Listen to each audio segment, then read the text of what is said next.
Dördüncü edebi nahara ilki bilen ulu adam başlamalılar diye. Üyüşü oturdun mu ulluğan adam bismillahını alıverin diymete nahara başlamalılar edepsizlik.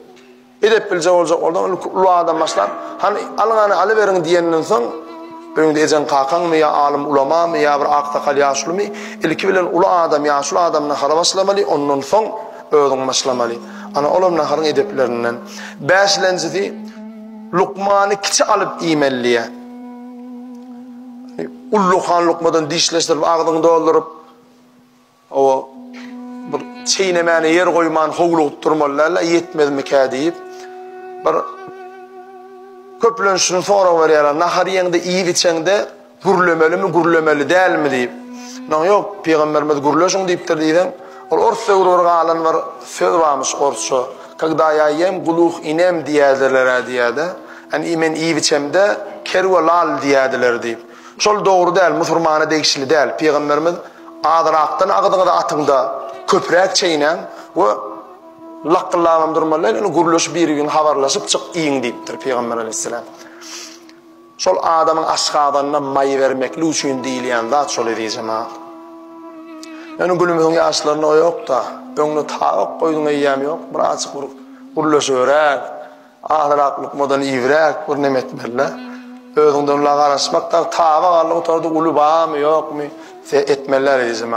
Öğrenmeli, özünden ula hormat koymalı, edebini yerine getirmeli. Edepsiz bir namalı adam mivesiz bir ağaç alır diye de. Ay edepsiz ayın namalı men dana ay didirmelerle edep bilce olmalı. Altıncı naharı ödöngde nimetlik. O geçen o ön ayağı liderlerle koyun makyan adamlar orada bilenler.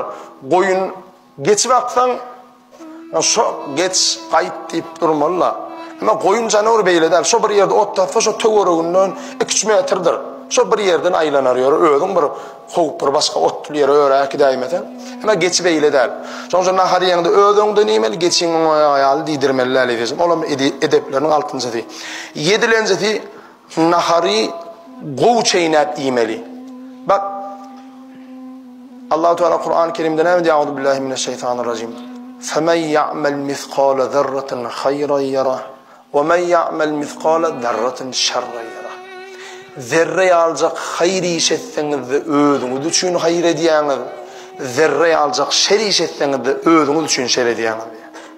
İslam dinini ediği zaman bardadı bilmeli. Haydı bir et şunu. Şu sevabis, şu farz, ya vacip, ya sünnet, ya mustahab dilen olsa. Etme şunu, şu mekruh, şu haram, şu müfsit, şunu mengde ya şunu et, şu edep billah, goğurlup et dilenden adamın ya sağlığına, ya avrayına, ya kadınasına, ya ahlakına, ya aklına hükman bir zada hayır bardır da şu iş edep billiptirler, sünnet deyiptirler, şu iş buyurluktur. Bir de hayır olansam. Bak, duruşuna iyi içmeklikte, sağlıklı iyi içmekliğin yolu da şu aydılyan dağıtlar. Medisina taraftan adama hayırlı dağıtlar şular. Son için şeriatta bir dağıt buyurlayami etçek olmalı diyeceğim ha. Son için nahar gov çeynayım, 2-3 gedek çeynayım, holete yetişecek olup koyuvermelerle. 8.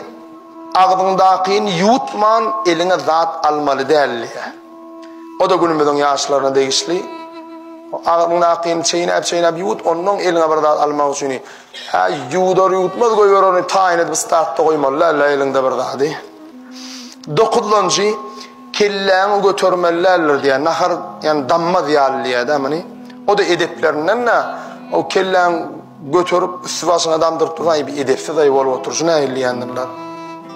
10. Ağdını qataçmalılarlar diye. Çörek ulu dövüp, ağdını qataçıp, çiğnemek kıyın olmalılığına üns vermeliye de. Ağlık mı yemekli üçün ne oğlum? Yani köp yuğdunup durma deydik de şu.